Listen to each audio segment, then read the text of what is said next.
The shouting came first. Then came the silence that made every shopper turn their heads. Near the jewelry counter, a trembling young girl sat in her wheelchair, tears streaking down her pale cheeks as the store manager's voice boomed across the room. "You can't just roll in here and take whatever you like," he barked, holding up a small silver bracelet like it was evidence in a courtroom. The girl's lips quivered, her hands shook uncontrollably, and all she could whisper was, "I didn't steal it. I swear." Around her, people had already taken out their phones, some recording, some whispering. In that moment, judgment weighed heavier than truth. If you believe in kindness, second chances, and standing up for what's right, please take a second to like, comment, share, and subscribe to Kindness Corner. Your support keeps stories of hope and humanity alive. Among the onlookers was a man named Ethan Ward, a single father in his mid-30s, with lines of fatigue under his eyes and a warmth in his gaze that only a parent who's known struggle could carry. He had come to the mall with his 10-year-old daughter, Maya, to buy her a small birthday gift. They had been saving for months. Ethan knew what it meant to count every dollar, to choose between bills and small joys. Maybe that's why, when he saw the trembling girl in the wheelchair being humiliated in front of everyone, something inside him snapped. He saw not a suspect, but a child, scared, broken, and alone. The store manager, a tall man with a badge reading, "Mr. Lewis," kept accusing her, saying the bracelet was found in her lap. The girl, who couldn't move her legs, tried to explain that she had accidentally brushed it off the counter while trying to reach for her wallet, but her voice drowned under the sound of public scorn. People had already decided she was guilty. And when Ethan saw the manager's finger jab toward her face, he couldn't stay silent anymore. He stepped forward, his voice steady but firm. "That's enough," he said. The crowd quieted. Mr. Lewis turned sharply. "And who exactly are you?" he spat. Ethan took a deep breath and said, "Someone who still remembers what compassion looks like." The room froze. He knelt beside the girl, noticing her trembling hands clutching the sides of her wheelchair.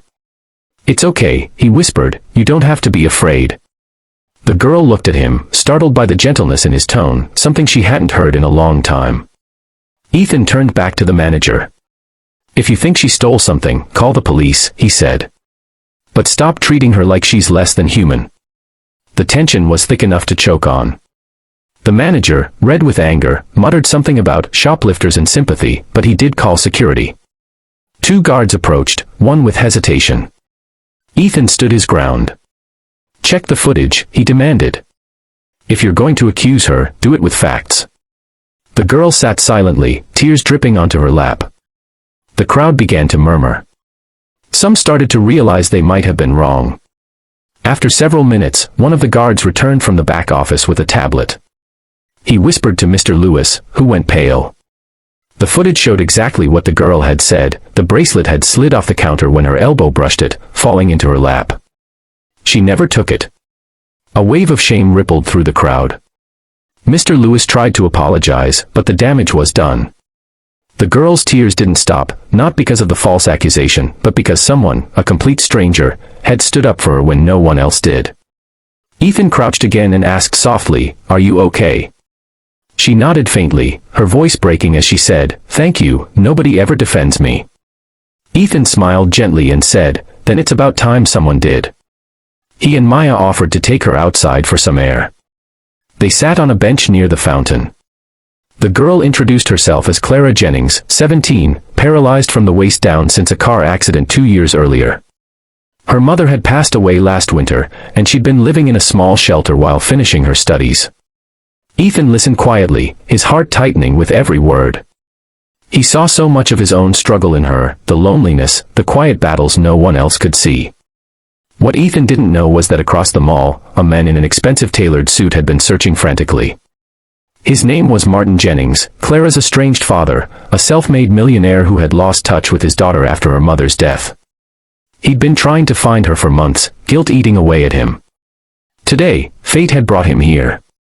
When he saw the commotion earlier, he had been too far to reach in time. But now, as he spotted Clara outside, sitting beside a man and his daughter, he froze. Martin approached cautiously. When Clara turned her head and saw him, her eyes widened in disbelief. He knelt beside her, tears forming instantly. "Clara, it's me," he whispered. Ethan stepped back, sensing something deep unfolding. The girl's lips trembled as she whispered, "Dad," and in that moment, the air seemed to hold its breath. Martin wrapped his arms around her, crying openly. He thanked Ethan over and over for protecting his daughter, for being the kind of man he wished he had been all those years. Ethan shook his head. "Anyone would have done it," he said quietly. But Martin looked at him and replied, "No, not everyone does what's right when no one's watching." As the crowd dispersed and the noise faded, Clara smiled faintly through her tears. "You didn't just defend me," she said softly. "You reminded my father who I was." Ethan looked at her, his own eyes glistening. "Then maybe today wasn't about luck," he said. "Maybe it was meant to happen." If this story touched your heart, please take a moment to like, share, and subscribe to Kindness Corner, where every story reminds us that compassion still exists in this world. Before we end, tell us in the comments, what would you have done if you saw that girl being accused? As the sun dipped beyond the glass roof of the mall, Ethan walked away with his daughter, holding her hand tightly. Behind him, a father and daughter reunited, and a girl who once felt invisible finally smiled again.